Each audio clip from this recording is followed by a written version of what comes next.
They would dip a razor-sharp blade into the blood of an animal that they had recently killed, maybe a deer or a rabbit or something. And they would dip it, and then they'd hold it up and mount it in a tree hanging, and it would freeze.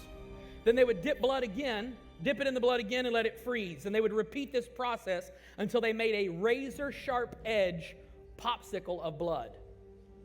And they would do this over and over and over again. And I had Pastor Fabian make me this sword here. They would take spear tips, they would take sword blades, whatever they could find, sharp-edged. Dip it in the blood over and over and over again and let it freeze over and over and over again. And then they would bury it with the handle down, and the wolves would smell the blood. And the wolf would find it in the evening while the Inuits are back home sleeping in their igloos. And the wolf would smell that blood, and then it would come and find that blade, and it would begin to lick.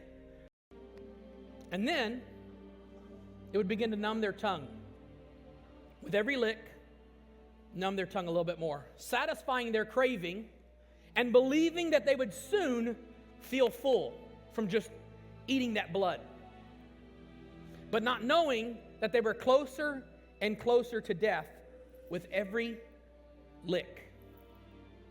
Little does the wolf know, it is too late because they are dying while pursuing what they thought was life. That's what lust does in us.